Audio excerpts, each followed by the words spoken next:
بسم اللہ الرحمن الرحیم الحمدللہ۔ آج ہماری تلاوت کا آغاز 27ویں پارے سے ہے۔ حضرت ابراہیم علیہ السلام کی خدمت میں مہمان آئے تھے فرشتے انسانی شکل میں، خوشخبری دی بیٹے کی، حیرت ہوئی، بتایا اللہ کی قدرت ہے۔ پھر پوچھا آئے کیوں ہو؟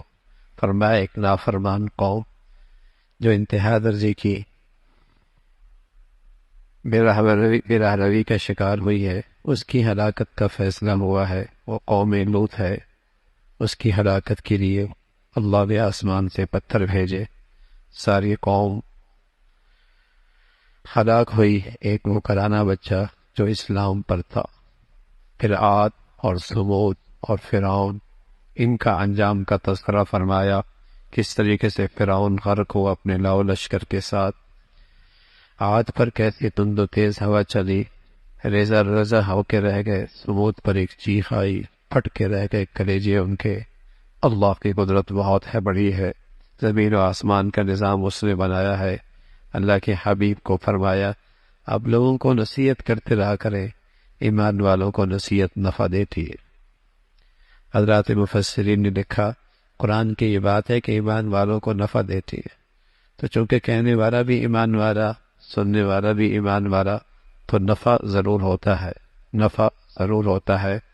بس بات بھی صحیح ہو اور بات کا طریقہ بھی ٹھیک ہو، بات بھی ٹھیک ہو اور بات کہنے کا طریقہ بھی ٹھیک ہو، اور نیت بھی اور جذبہ بھی ٹھیک ہو، تو اس نصیحت کا اثر ضرور ہوتا ہے۔ اور سامنے والے کے اندر اگر طلب ہوگی تو انشاءاللہ محروم نہیں ہوگا۔ پھر اللہ نے انس اور جنس کی تخلیق اور اس کی زندگی کا مقصد بتایا، وہ ہے اللہ کی بندگی۔ عام طور پہ آدمی اپنی زندگی کے مقصد سے کیوں فراموش کر بیٹھتا ہے؟ معاش کے چکر میں، معاش کے چکر میں۔ ساتھ ہی اللہ نے فرمایا رزاق اللہ، رزاق اللہ۔ اور عملاً تم اس زندگی سے گزر کے آئے ہو جہاں تم نے اللہ کی رزاقیت کا تجربہ کیا ہے۔ ماں کے پیٹ میں تھے، رحم میں تھے، اندھیرے میں تھے، جھلنی میں تھے۔ بتائیے وہاں غذا کس نے پہنچائی ہے؟ کیوں زمین و آسمان کے اس کارخانے میں بھول جاتے ہو کہ رزاق اللہ؟ کیوں بھول جاتے ہو؟ تو آدمی اپنی زندگی کا مقصد کیوں بھول بیٹھتا ہے؟ اسے معاش کی فکر ہوتی ہے، رات دن اسی چکر میں ہوتا ہے، بھول ہی جاتا ہے مجھے اللہ نے پیدا کیوں کیا ہے۔ اور اپنے بچوں کو بھی اس رخ پہ ڈالتا ہے، اسی رخ پہ کہ بیٹے اچھا کمانا ہے، بس یہ کوئی نہیں پتا پیدا کیوں ہوئے۔ اور اس پیدا کرنے والے ذات کا حق ہے کہ وہ بتاؤ کہ تمہیں پیدا کیا کیوں ہے؟ اس لیے کہ میں اور آپ خود نہیں آئے، اس کے چاہنے سے آئے، اور دنیا سے خود نہیں جائیں گے، اس کے چاہنے سے جائیں گے۔ نہ چاہیں پھر بھی جانا پڑے گا، آئے بھی اسی کی مرضی سے، جائیں گے بھی اسی کی مرضی سے۔ اسے حق ہے کہ بتائے کہ تمہارے جینے کا مقصد کیا ہے۔ وہ اللہ کی بندگی ہے، اللہ کی بندگی۔ ایک تو اللہ کی بندگی میں ہوتی جو براہ راست ہوتی، جیسے نماز، روزہ، زکوٰۃ، حج، تلاوت، ذکر، یہ براہ راست اللہ کی بندگی۔ دوسری زندگی کے اندر، بازار میں، تجارت میں، لین دین میں، مزدوری میں، اس کے اندر بھی اللہ کی بندگی کہ یہ سارے کام یوں کرو جس سے اللہ راضی ہو۔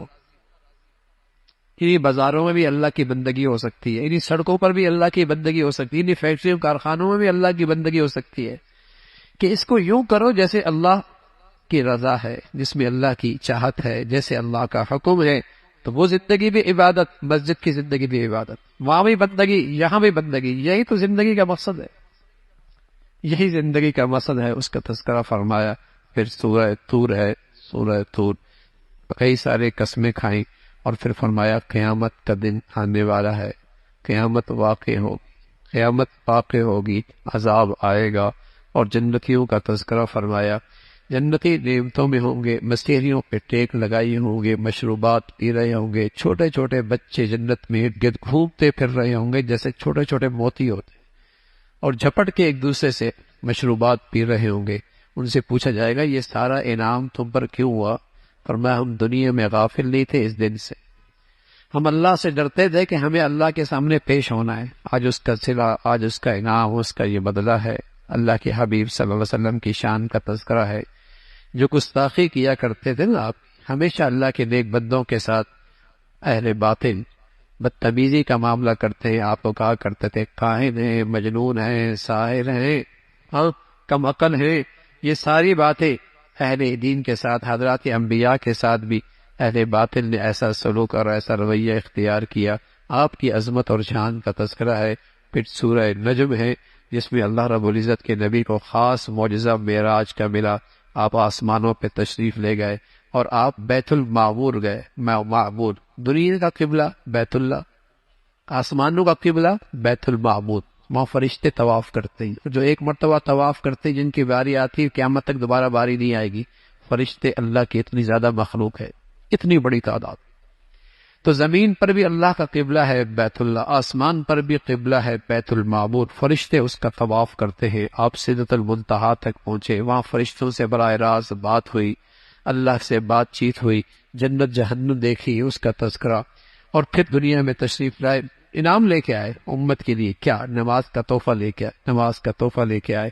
پھر اللہ کی بڑائی، زندگی اور موت اللہ کے ہاتھ میں، عزت اور ذلت کے فیصلے اللہ کے ہاتھ میں، وہ سلاتا، وہی سلاتا اور وہی ہنساتا ہے، اسی کی بندگی کرو، اسی کی عبادت کرو۔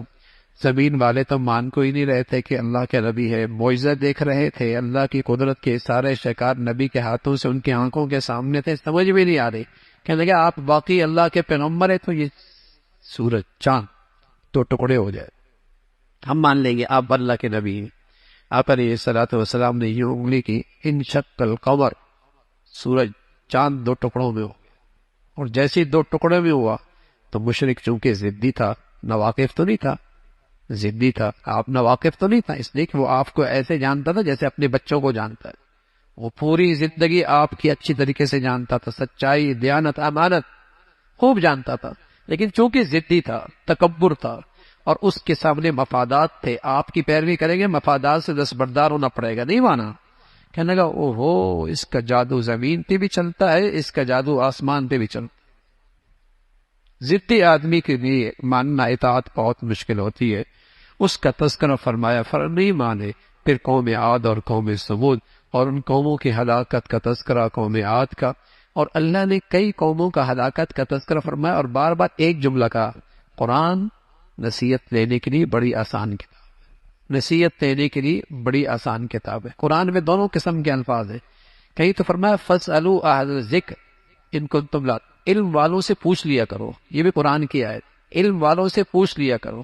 قرآن آسان کتاب ہے، یعنی قرآن میں واقعات ایسے موجود ہیں، قوموں کی ہلاکت اور ذلت اور پستی کے ایسے نشان موجود ہیں، نصیحت لی جا سکتی ہے۔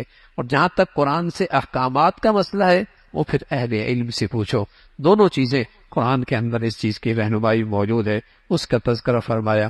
پھر سورہ رحمان ہے، اللہ کی خاص یہ قرآن مجید کی دولن ہے، دولن ایسی اللہ رب العزت نے اس کو ایسا بنایا ہے، اور ایک ہی صورت میں 31 مرتبہ ایک جملہ کا فَبِأَيِّ آلَاءِ رَبِّكُمَا تُكَذِّبَانِ، تم اپنے رب کی کون کون سی نعمتوں کو جھٹلاؤ۔ جب اللہ کے نبی صلی اللہ علیہ وسلم سے جنات نے یہ آیت سنی، سورۃ رحمان سنی، تو جب بھی فَبِأَيِّ آلَاءِ رَبِّكُمَا تُكَذِّبَانِ آتے تو جنات کہتے ہیں اللہ ہم تیری کسی نعمت کا انکار نہیں کرتے، تکذیب نہیں کرتے، ساری تعریف آپ کی، ساری تعریف آپ کی، ساری تعریف آپ کی۔ تو اللہ کی نعمتوں کا تذکرہ ہے، اور سب سے بڑی رحمت کہ اللہ نے مسلمانوں کو اور انسانوں کو قرآن جیسا انعام عطا فرمایا، قرآن کا علم عطا فرمایا، اور قوت گویائی اور بیان عطا فرمایا، اور ساتھ جب قرآن کی تعلیم کا تذکرہ فرمایا تو فرمایا الرحمن، قرآن صلی اللہ علیہ وسلم اللہ کی رحمت کا شہکار ہے۔ قرآن میں جتنے احکامات ہیں اس میں اللہ کی شفقت چھپی ہوئی ہے، اللہ کی رحمت چھپی ہوئی ہے، اس میں انسانیت کی خیرخواہی چھپی ہوئی ہے۔ الرحمن علم القرآن، تو اسی ذات نے انسان کو پیدا کیا، قوت گویائی عطا فرمائی، اور پھر اپنے قدرت کے شہکار زمین پہ پھیلا دیے، کیسے کیسے پودے، کیسے کیسے درخت اللہ میاں اگاتا ہے، اور اسی زمین پر دو دریا بہتے ہیں، ایک دوسرے کے اندر ملتے نہیں، ایک کڑوا اور ایک میٹھا، ایسا لگتا ہے کوئی بیچ میں دیوار حائل ہے، لیکن نہ ایک دوسرے کا ذائقہ بدلتا ہے، نہ ایک دوسرے کے اندر پانی خلط ملط ہوتا ہے۔ کیا چیز رکاوٹ ہے؟ اللہ کی قدرت، اللہ کی قدرت۔ مٹی سخت ہے، سخت مٹی، آواز دینے والی مٹی، لیکن اس سے اللہ نے نرم انسان پیدا کیا ہے، نازک انسان پیدا کیا. مٹی سخت ہے، پیدا ہوئی اس سے کون؟ انسان نرم، ہاں، اور نازک. اس کا تذکرہ فرمایا یہ اللہ کی قدرت ہے، ہر چیز پہ فنا آ جائے گی، ایک اللہ کی ذات باقی رہے، ایک اللہ کی ذات باقی رہے گی. آخرت کا تذکرہ فرمایا کس طریقے سے سارے کے سارے اللہ کی بارگاہ میں حاضر ہوں گے، مجرموں کو سزا اور جہنم کہا جائے گا. یہ ہے وہ، یہ بھی اللہ کی نعمت ہے کہ جانے سے پہلے اللہ نے بتا دیا تم کن کن نعمتوں کو، اللہ کن کن نعمتوں کو جھٹلاؤ گے، یہ بھی اللہ نے بتا دیا. اور جو اللہ کے سامنے کھڑے ہونے سے ڈرا اور اس کی تیاری میں رہا، اس کے لیے 2 جنتیں، نعمتیں ہیں، باغات ہیں، اور وہاں بہتی نہریں ہیں. جنت دنیا میں یہ منظر بڑا اچھا لگتا ہے، نہریں بہ رہی ہوں، سرسبز ماحول ہو، مسیریاں لگی ہو، فرمایا جنت میں یہ سارے مناظر ہو. اور سب سے بڑھ کر وہاں کا حسن و جمال، اور وہاں کی حور اور اس کا حسن و جمال ایسے جیسے یاقوت کا موتی، جیسے یاقوت کا موتی جس میں کوئی گرد نہ ہو، اور ایسی پاک عورتیں جس کو آج تک کسی مرد نے، کسی جن نے نہیں چھوا ہوگا. اور ان کا حسن و جمال اور خوبصورتی چمکتے دمکتے یاقوت مرجان کے موتیوں کی طرح ہوگا. وہ 70 جوڑی بھی پہنی ہوگی لیکن اس کا اندر سے حسن جھلک رہا ہوگا. اور ان کی بڑی خوبی ہوگی کہ وہ ان کی نظریں اپنے شوہر سے نہیں ہٹیں، اپنے شوہر سے ان کی نظریں نہیں ہٹیں گی. اور یہی مشرقی عورتوں کی خوبی تھی، یہی مشرقی عورتوں کی خوبی تھی جب تک اس میں مغربی تہذیب نہیں آئی تھی.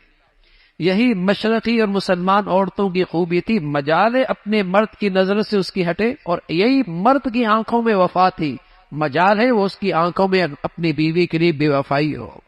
یہ مشرقی اور مسلمانوں کی زندگی کی خوبی تھی. لیکن جب مغربی تہذیب آئی، مردوں کی آنکھوں کی وفا گئی اور عورتوں کی زندگی کی شرم و حیا گئی. پھر اس گندگی کے ساتھ آج معاشرہ جی رہا ہے، اور جہاں وفائیں ختم ہو گئی، اعتماد ختم ہو گیا، محبتیں روٹ گئی.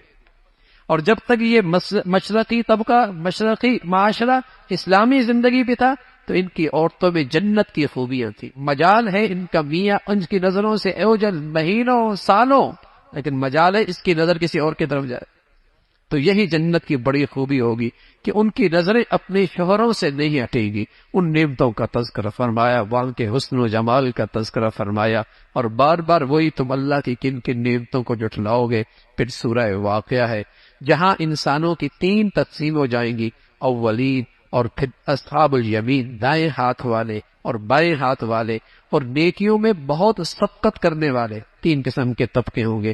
پھر وہاں بھی جنت کا نعمتوں کا تذکرہ ہے، اور نعمتوں کی جسے کہیں گے انعامات کی تفصیل ہے. اور پھر وہاں ہم عمر عورتوں کا تذکرہ ہے. اصحاب الشمال بھیگتی ہوئی آگ میں ہوں گے. فرمایا یہ سب کچھ اللہ کی قدرت ہے، اللہ کی ذات اس پہ قادر ہے. دیکھتے نہیں، تم تو بیج ڈال سکتے ہو، کھیت کون اگاتا ہے؟ اگر اللہ رب العزت نہ اگائے تو بتاؤ، زمین کے اندر سے بیج سلیقے سے پھٹے اور اس کے اندر سے کونپل نکلے اور گرمی اور سردی میں اس کا تحفظ ہو، یہ کون کر سکتا ہے؟ اور پھر اس کے اندر پھل کے اندر مٹھاس کا ڈالنا، رنگت کا بھرنا، ذائقے کا ڈالنا، یہ کون ذات کرتے ہیں؟ وہ ایک اللہ کی ذات ہے. ایک انسان کے پانی سے انسان کی ایسی تخلیق ہوئی، وہ ذات ہے. اگر پانی کڑوا کر دے کون میٹھا کر سکتا؟ کون میٹھا کر سکتا؟ اسی ذات نے قرآن جیسی ہدایت کی شکل میں کتاب اتاری ہے، جس کو پاکیزگی کے ساتھ، طہارت کے ساتھ چھو، پاکیزگی کے ساتھ اور طہارت کے ساتھ چھو. اس کا ادب ہے، قرآن کا ادب ہے، قرآن کا احترام ہے. پھر آخرت کا تذکرہ فرمایا. پھر سورہ حدید ہے جس کے آغاز میں اللہ کی بڑائی، اول بھی وہی آخر بھی وہی. جب وہ تھا تو کوئی نہیں تھا، جب وہ ہوگا تو پھر بھی کوئی نہیں ہوگا. زمین و آسمان کی بادشاہت اسی کی ہے. پھر صحابہ رضوان اللہ اجمعین کے خاص طور پہ ان کی تعریف فرمائی، جو اسلام کے لیے جنہوں نے قربانیاں پیش کی، جان کی، مال کی. فتح مکہ سے پہلے بتایا ان کا مقام بہت بلند ہے، ان کی شان بہت بلند ہے. جب اسلام کے لیے قربانیوں کا دور تھا، فتح مکہ کے بعد آسانیاں شروع ہو گئی، سہولتیں شروع ہو گئی. لیکن فرمایا اللہ کے ہاں سارے مقبول ہیں. جو پہلے مسلمان ہوئے یا بعد میں، صحابہ سارے کے سارے جنتی. ان کا فرمایا وہ سارے کے سارے جنتی ہیں اور سارے کے سارے فلاح پا گئے. کل قیامت کا ایک منظر نامہ ذکر فرمایا.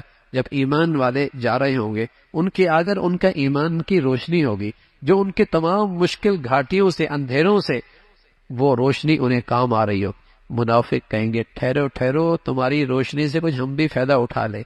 تو ایک دم آواز آئے گی، یہ روشنی یہاں نہیں ملتی، یہ دنیا میں ملا کر، ایمان کی جگہ یہ نہیں ہے، عمل کی جگہ یہ نہیں ہے، یہ تو آج نتیجے کی جگہ ہے۔ یہ روشنی ایمان کی، عمل کی دنیا میں کمائی جاتی تھی اور یہاں سے حاصل کی جاتی تھی، دیوار حائل ہو جائے گی، وہ جہنم میں گریں گے اور ایمان والے آگے گزر جائیں گے۔ پھر اللہ رب العزت فرمایا ایمان والو، کیا ابھی تک وہ وقت نہیں آیا کہ اللہ کی بڑائی کے سامنے تمہارے دل ڈر جائے، اللہ کی عظمت کے سامنے تمہارے دل ڈر جائے؟ ایک بہت بڑے ولیوں کا سرتاج ڈاکو تھے، ڈاکو، ان کی ابتدائی زندگی ڈاکے میں گزری۔ ایک گھر کی دیوار پر کودنے لگے، اندر ایک بیٹی بہنا قرآن کی تلاوت کر رہی تھی اور یہی آیت پڑھ رہی تھی، الم یأن للذین آمنوا ان تخشع قلوبهم لذکر اللہ، کیا ایمان والوں کے لیے وہ وقت نہیں آیا کہ اللہ کی عظمت، اللہ کی یاد کے سامنے ان کے دل ڈر جائیں؟ تو فضیل ابن عیاض ڈاکہ ڈالنے گئے تھے، کوئی ایسی گھڑی تھی، کوئی ایسا موقع تھا، دل پہ لگی آیت، دل پہ اثر کر گئی اور اس ایک آیت نے پوری زندگی ایسی بدلی کہ پھر وہ ولیوں کے سرتاج بن گئے۔ آیت سن کر کہنے لگے بلا یا ربنا الان، بلا یا ربنا الان، اے اللہ وہ گھڑی آ گئی، اب فضیل توبہ کر۔ اس کا تذکرہ فرمایا۔ پھر اللہ رب العزت نے فرمایا دنیا کی زندگی کیا ہے، کبھی بچپنا، کبھی جوانی، کبھی لڑپن، کبھی بڑھاپا، اور کبھی ایسا جیسے بارش ہوتی ہے تو کھیت ہوتی ہے اور پھر وہ پروان چڑھتی ہے اور پھر وہ پیلی ہو جاتی ہے، پھر اس کی کٹائی ہو جاتی ہے اور پھر اس کی کٹائی ایسی ہوتی ہے کہ اس کھیت میں پتہ ہی نہیں ہوتا مکئی بوئی گئی تھی، گندم بوئی گئی تھی، باجرہ بو گیا تھا، جو بویا گیا تھا، کچھ نہیں پتہ لگتا۔ فرمایا تمہارا بھی یہی حال ہے، سب دنیا تمہیں بھول جائے گی، کون تھا میاں، چلا گیا، بچپنا، جوانی، لڑپن، بڑھاپا، اور پھر تمہارا نام و نشان بھی مٹ جائے۔ یہ تو زندگی کی حقیقت ہے۔ تو پھر دوڑو نا، سابقوا الی موت، ایک دوسرے سے آگے نکلو، مقابلہ کرو ایک دوسرے سے، کس کی طرف؟ اللہ کی بخشش پا لینے میں، اللہ کی بخشش میں ایک دوسرے سے آگے بڑھو۔ لیکن ہم آگے بڑھتے ہیں زندگی کے اسٹیٹس، گاڑی اس کے پاس تو میرے پاس کیوں نہ ہو، وہ گھر اس کے پاس تو میرے پاس کیوں نہ ہو۔ ہاں، ادھر اللہ کی طرف سے سبق ہے، کنات، صبر، اور دین کے والے فرمایا مقابلہ، ایک دوسرے سے آگے بڑھو، نیکیوں میں ایک دوسرے سے آگے بڑھو۔ سبحان اللہ، صحابہ ایک دوسرے سے آگے بڑھا کر، ایک صحابی حضرت ابو بکر حضرت عمر رضی اللہ، خوشحالی، اللہ کے نبی نے فرمایا اللہ کے دین کے لیے تمہارے مال کی ضرورت ہے، آئے لے کے آ گئے، فرمایا آج تو میں صدیق سے جیت جاؤں گا، اس لیے کہ میرے پاس خوشحالی زیادہ ہے، اپنا سارا سامان، لاکھوں میں ہوگا، کروڑوں میں ہوگا، جتنا بھی ہوگا، سارا سامان 2 حصوں میں کیا، آدھا سارا حضور کی خدمت میں لے کے آئے کہ آج نیکیوں میں نمبر پہلا میرا ہو جائے۔